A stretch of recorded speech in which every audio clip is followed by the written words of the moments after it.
Thanks for joining me on episode 738 of the Inspired Stewardship Podcast. I'm Doug Nordman. And I'm Carol Pittner, and we're the authors of Raising Your Money-Savvy Family for Next Generation Financial Independence. And we challenge you to really focus on becoming money-savvy. One way to be inspired to do that is to listen to this, the Inspired Stewardship Podcast, with my friend Scott Mater.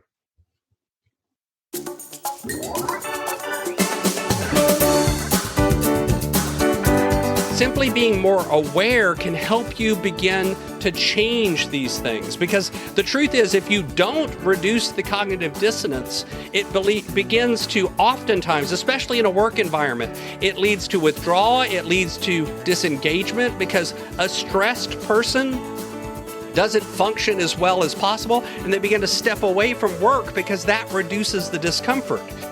Welcome, and thank you for joining us on the Inspired Stewardship Podcast. If you truly desire to become the person who God wants you to be, then you must learn to use your time, your talent, and your treasures for your true calling. In the Inspired Stewardship Podcast, you will learn to invest in yourself, invest in others, and develop your influence so that you can impact the world. In today's episode about investing in yourself by stewarding your time, I talk with you about what cognitive dissonance is, I share why it affects your productivity at work and at home, and I share some tips on what you can do about it. As we talk about stewarding your time, wouldn't it be great if you could support this podcast and do it without just taking too long? Turns out you can. All you have to do is use inspiredstewardship.com/Amazon when you're ready to make a purchase via Amazon, and a small commission will come back to support the show just that quick.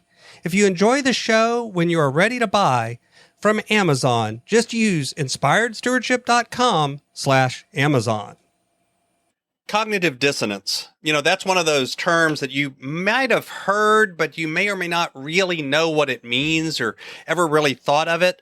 But I guarantee you it's something that you've felt probably more often than you even know. The cognitive dissonance is just a fancy term for the discomfort or the uncomfortable feeling when two or more ideas or modes of thought or beliefs contradict each other. It's something about where you, for instance, believe yourself to be a productive person, but then you notice yourself doing activities or acting in a certain way that contradicts that belief. That's the feeling of cognitive dissonance. And your action in response to this may go all over the place. Sometimes we simply compartmentalize it or ignore it. Sometimes we rationalize it away. Sometimes we actually change our behavior or change our belief system to eliminate the conflict. We either stop thinking of ourselves as productive and begin to think of ourselves as someone who procrastinates, or we take action to change the way we deal with our time. So, using examples that don't have to do with time, if you feel like you've been told by your doctor that you have to change your eating habits because you're in danger of some sort of health problem, you could simply ease that feeling by changing your belief that, doctors really don't know what they're talking about. This is an exaggerated warning. Or you could change your belief by beginning to take action that then aligns with this new belief about changing your eating habits. If you have political beliefs and you learn information, you could change your beliefs, or you can rationalize those beliefs away. All of these sorts of things change how we act. If you value your health, you may choose to make an effort to exercise, get nutritious food, eat right, get enough sleep. But then you spend most of your day sitting at a desk and you say, well, it's okay because I'm taking care of my health in other ways. You even joined a gym, but you never actually go. This dissonance will either make you eventually begin to exercise and eat right and go to the gym, or you'll just feel guilty every time you see it. And that's that feeling of cognitive dissonance. But let's take work and productivity, especially now when so many of us are working from home. You're in a situation where there's no one really monitoring what you do. You can probably have a second device that you can use that isn't even monitored by your work. You can browse the internet on your phone or on a tablet. And by the way, this was still a problem while people were at work. If you were off at a private cubicle, how many times have you walked by and seen an employee browsing or even watching TV on their telephone instead of actually being actively engaged in work?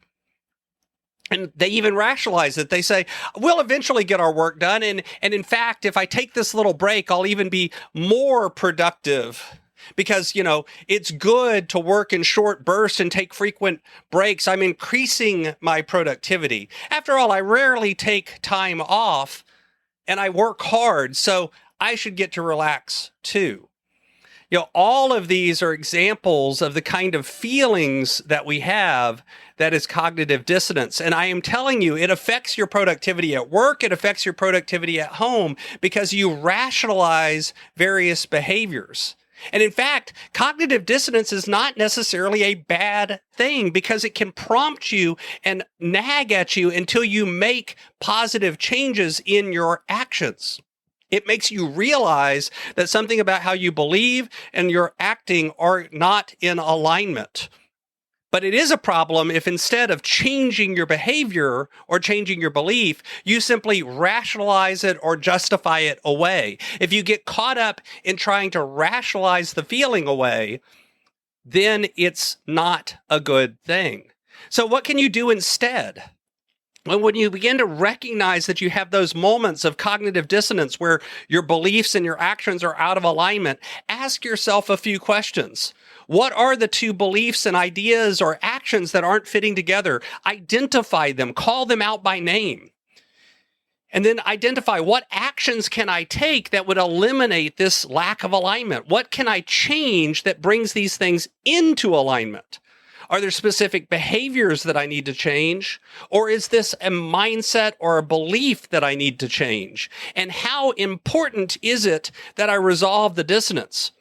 Because the truth is, sometimes you look at it and it's really not that big of a deal. And other times it is a huge deal. Simply being more aware can help you begin to change these things. Because the truth is, if you don't reduce the cognitive dissonance, it begins to oftentimes, especially in a work environment, it leads to withdrawal, it leads to disengagement because a stressed person doesn't function as well as possible, and they begin to step away from work because that reduces the discomfort.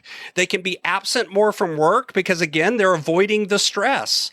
And then sometimes employees will act out. You or other people will act out in inappropriate ways because that aggression, that sabotage, that bad behavior helps reduce the stress.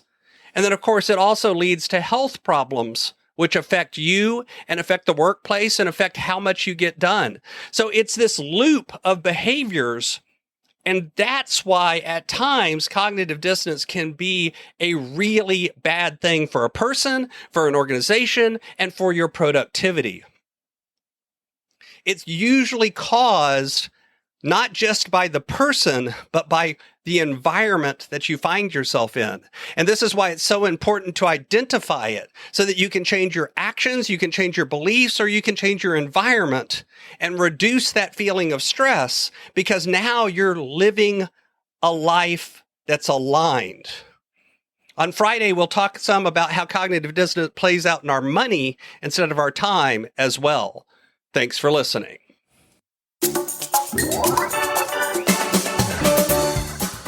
Thanks so much for listening to the Inspired Stewardship podcast. As a subscriber and listener, we challenge you to not just sit back and passively listen, but act on what you've heard and find a way to live your calling.